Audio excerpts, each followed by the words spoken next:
Let's now welcome to the ring, Kevin Nicolas Espindola.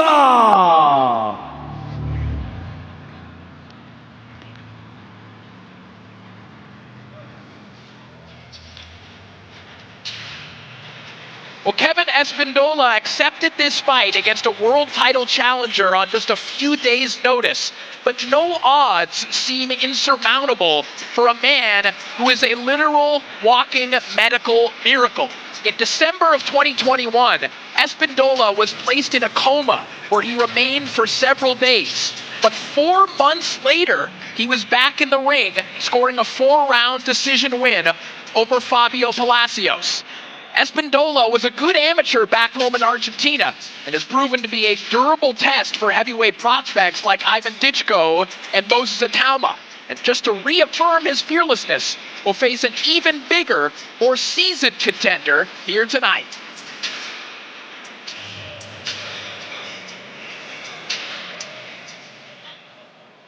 And now let's welcome to the ring, Richard the Midnight Train Riakporhe.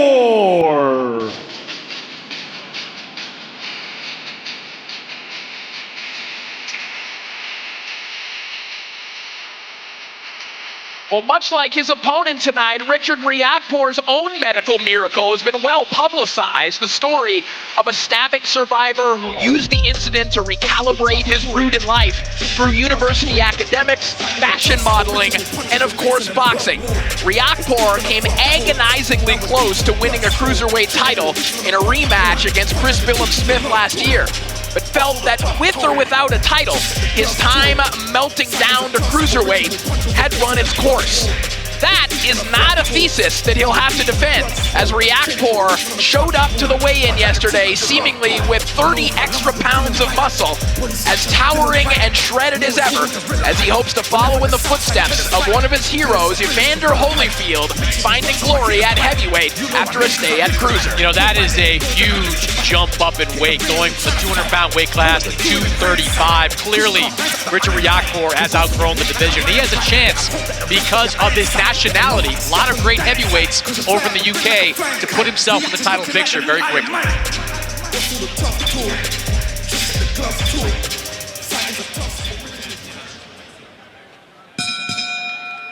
Ladies and gentlemen, this bout is scheduled for 8 rounds in the heavyweight division. Brought to you by Riyadh Season and the General Entertainment Authority GIA, with Frank Warren for Queensberry, Canelo Promotions, Agon Sports and Events, and Sella, along with their great sponsors, Riyadh Season, STA, STC, Dr. Suleiman El Habib Medical Group, and Arena Fitness Innovation. It is sanctioned by the British Boxing Board of Control, Steward in Charge Guy Williamson. When the bell rings, our referee in charge and scoring this contest will be Howard Foster.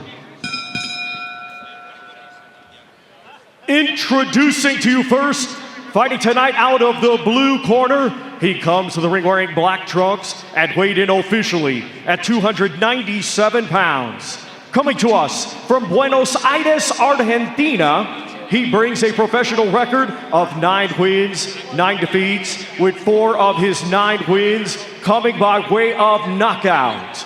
Ladies and gentlemen, please welcome Kevin Nicolas Espindola. And his opponent across the ring, fighting tonight out of the red corner. He comes to the ring wearing black trunks and weighed in officially at 235 pounds. Hailing from London, England, he has a professional record of 17 wins, just 1 defeat, 13 of his 17 wins coming by way of knockout. Ladies and gentlemen, here is the former British cruiserweight champion and former world title challenger, Richard the Midnight Train Riakporhe.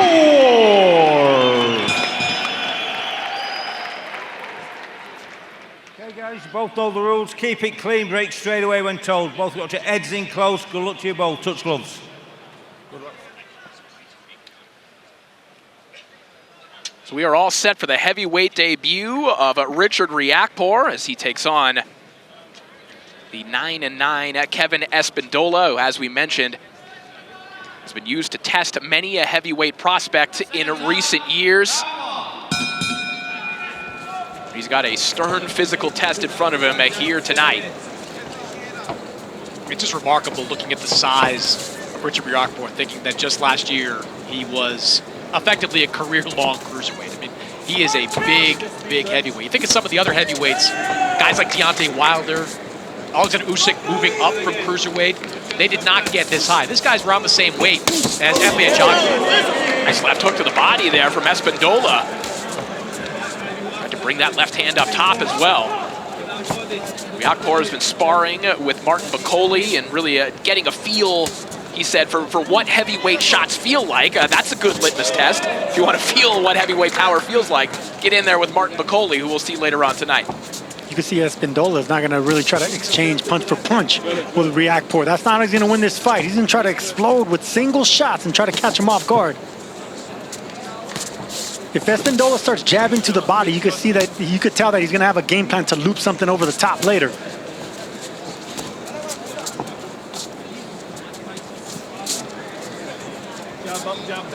Espindola holding his ground a little bit more here. Chris, you know, you and I were talking before the fight. One of the fears here for Espindola is that he does a little bit of this. He can pull kind of a Kevin Johnson type fight where he knows how to take care of himself leaning against the ropes, and he can take guys rounds, but it can get repetitive. Yeah, it's a way to survive. It's not necessarily a way to win fights. I do like from Espindola, he has kind of rocketed out of those off-the-ropes positions and landed a couple of good shots. He clearly wants to go downstairs, upstairs with that left hook, thinking he's got something against Riakporhe. Interesting trunks from Espindola. Yeah, well. I noticed that. I don't think they're real trunks. They're like gym shorts. They are. And they're tight. Good body shot there. But look at how Espindola comes right back, like he's waiting to attack, catch and counter. He's not gonna do it real quick, but he's gonna do it sneaky. I would love to see Riakporhe throw away a jab and come up under the bottom with an uppercut. There's a wide opening. The elbows are really out from Espindola, and a wide opening for an uppercut, left or right. He's found body shots a couple of times here in the early going, but Chris, as you pointed out, Espindola is replying here, and he's throwing something back. Yeah, you can see that Espindola plays possum a lot. You know, he just does, it looks like he's not going to do anything, and all of a sudden he just snaps on you. See the slight little feints right there? Those are sneaky little moves right there that you know, fighters can fall for, and then they explode like that. Right hand to the body there from Espindola, partially blocked by the elbow of Riakporhe, whose first heavyweight round is now in the books. Well, look who's here. Eddie Hearn has arrived, fresh from Times Square. And now here in Riyadh, just in time to watch Richard Riakporhe. That man doesn't look like he's been in a 14-hour flight. Fresh as a daisy.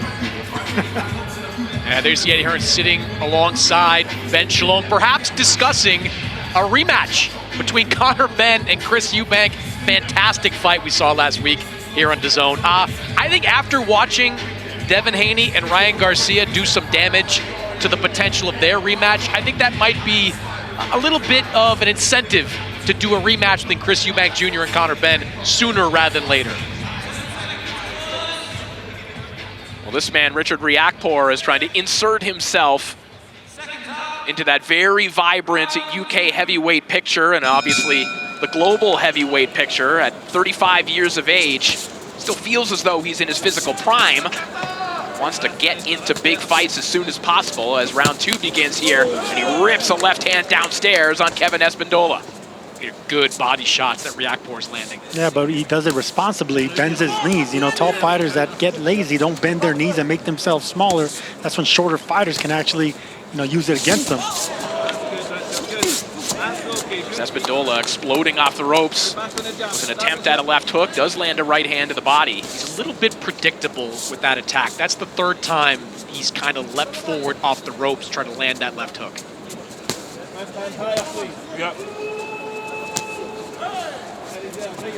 Now, Riakporhe had a very solid cruiserweight career, just one loss on his resume, and that was to Chris Smith his last time out. He's got some good wins on that resume as well, including a split decision win over Smith.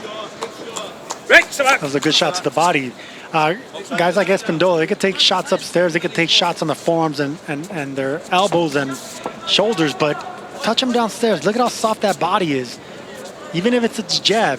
Riakporhe has a long jab. You can stay safe by just stabbing them downstairs. There you go. Another good body shot there from Riakporhe. That jab that you talked about, Sergio, during Riakporhe's cruiserweight career, as you can imagine, he towered over most cruiserweights, and that really stiff lead jab of Riakporhe's, that was his calling card. As you pointed out, he can't really show it off here because he doesn't really need to throw it defensively. He has a guy in Espindola who is just parking himself against the ropes. Yeah, it's like a long spear, and you're really safe behind a long, sharp spear like that. As long as you're defensive and you keep alternating it, you know, like I said, you got to go to the head, to the chest, to the body, and you got to keep repeating it. It will set up a right hand. Well, we're seeing glimpses of it right here as Espindola starts to march forward a little bit as Riakporhe able to work off the back foot, and this is really where he can shine. He's kind of talking to Riakporhe a little bit during this round.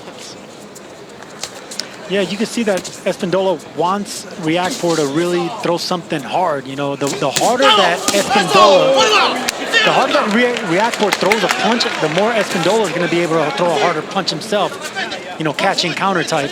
I had my questions coming in if Espindola was coming here to win, just coming here to collect a paycheck, fighting somebody, making a move to heavyweight. Obviously, there are going to be plans for Richard Riakporhe in the heavyweight division, but Espindola, so far, looks like he's here to win. Yeah, he's looking to catch you slipping. You know, he's not really looking to beat you down or anything like that, but if you're going to get lazy on him, yeah, he's going to catch you off guard. That was a good move by Riakporhe a moment ago, stepping to the side, landing a body shot with the right hand.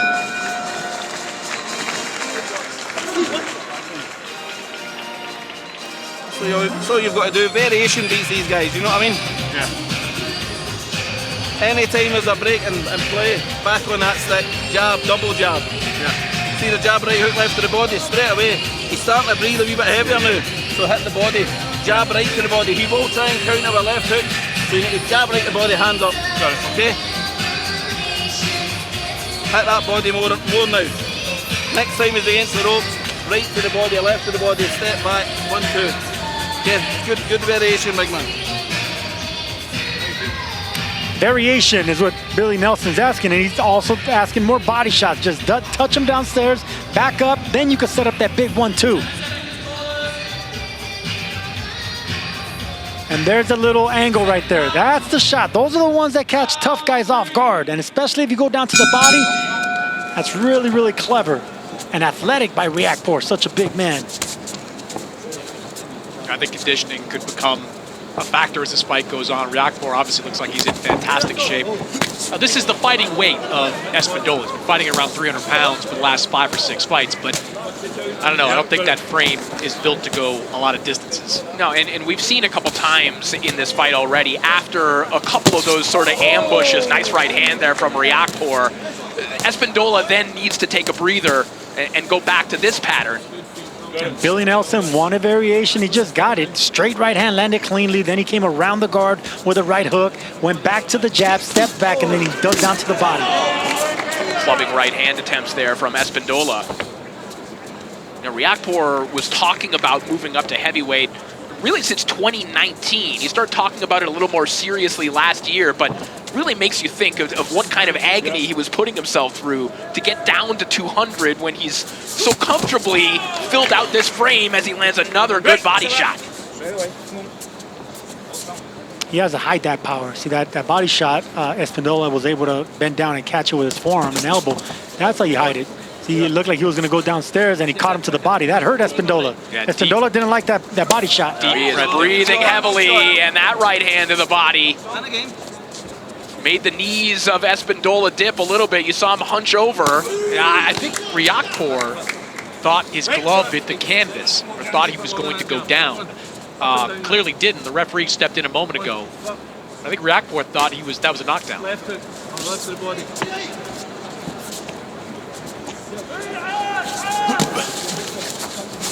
Espindola starting to show signs of withering from this body attack of Riakporhe. He sneaks in a left hook. Again, every once in a while, he'll offer something to at least make Riakporhe think about what he's doing. Yeah, but there's less and less force behind that left hook. You can see that he's withering away. Those body shots, the legs are starting to give a little bit. You can see the fatigue in Espindola's body language now. Yeah, I think Espindola is right now looking for that one home run shot. The body work, the investment that Riakporhe is making there is definitely paying off.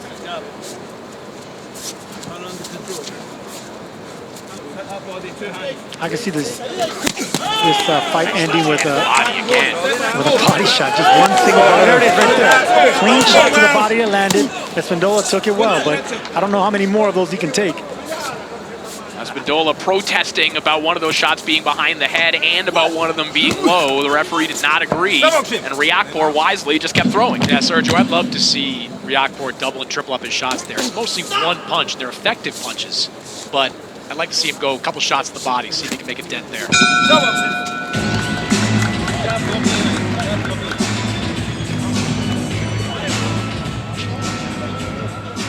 Well, the second event of the DAZN Queensbury partnership sees Anthony Kakache taking on Lee Wood with the IBO World Super Featherweight title on the line. That's May 10th, live here on DAZN as part of our 185-plus fight nights a year. You need to be ready. Yeah. Stop going to his left-hand side. Okay, stop going here.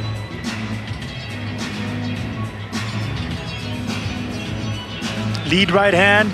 You can tell that caught the attention of Espindola, but look at how he alternates the different punches. Now he went to the right hook, landed cleanly on the side of the head.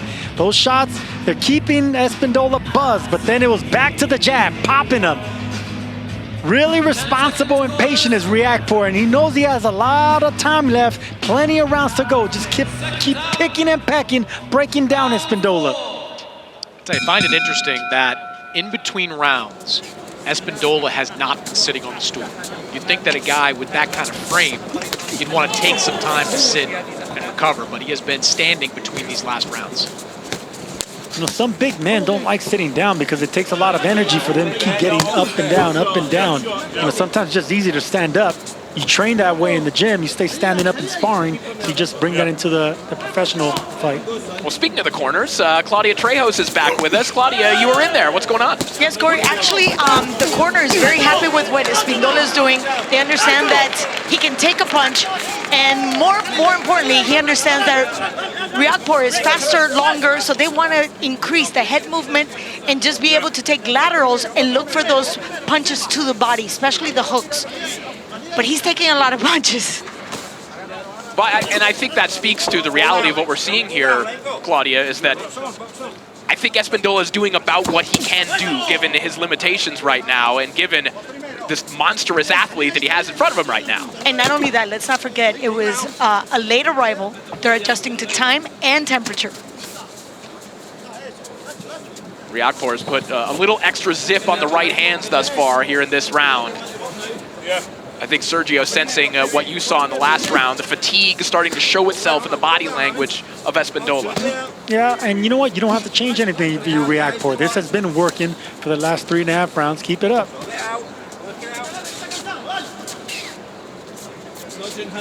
Lead right hands have been landing cleanly, you know, so maybe just instead of coming in with a jab, coming in with the straight right. It's a power jab, but coming from your strong hand. Beautiful uppercut a moment ago there from Riakporhe as well.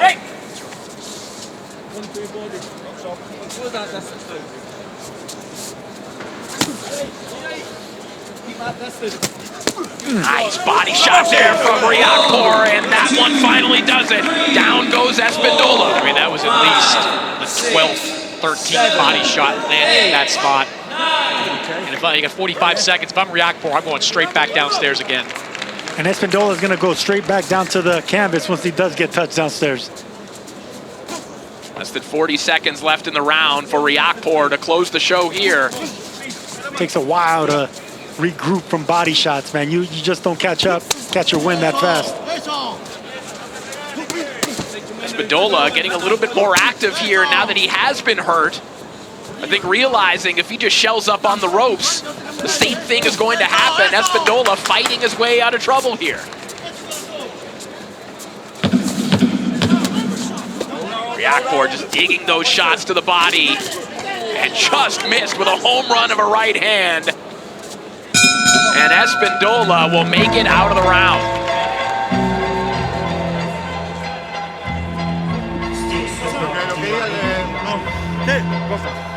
¿Listo? Nos salimos. Nos salimos. Escúchame, pará. No sale.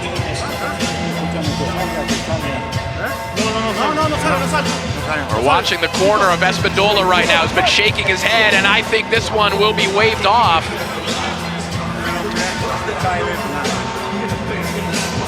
Yes, it will. Richard Riakporhe with the TKO victory, and the Midnight Train has pulled into the heavyweight station. Yeah, and I think that late surge we saw from Espindola was him making one last stand after that knockdown. Those body shots, they paid off for Richard Riakporhe. Solid professional debut at heavyweight for Richard Riakporhe. Solid and patient. You know, that's the main thing right here. He was taking his time. He knew he was breaking down Espindola. But look at how he got creative. He threw away a right uppercut just to land the body shot. See, that right uppercut was just getting thrown away. Just to land clean right to the liver. And those shots right there, man, Espindola took way too many of those punches to the body. They got softened up.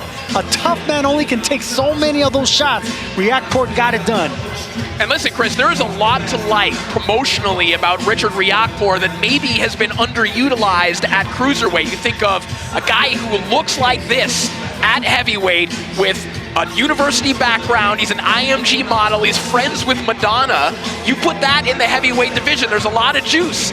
I love the friends with Madonna cherry on top. Yeah, look, there's talent to become a top heavyweight. He's 35 years old, so the clock is ticking on Richard Riakporhe. But because he's British and because there are a lot of really good British heavyweights, I think he'll get an opportunity sooner rather than later.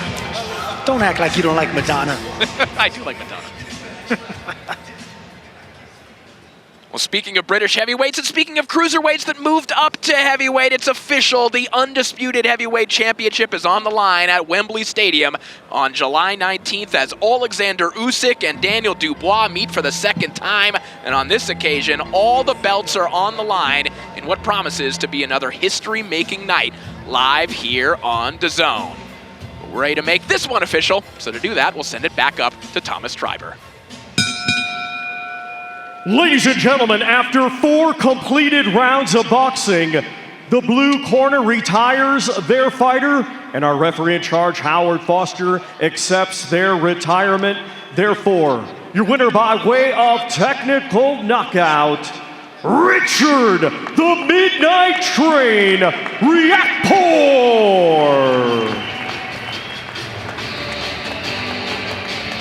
So the Midnight Train, Richard Riakporhe.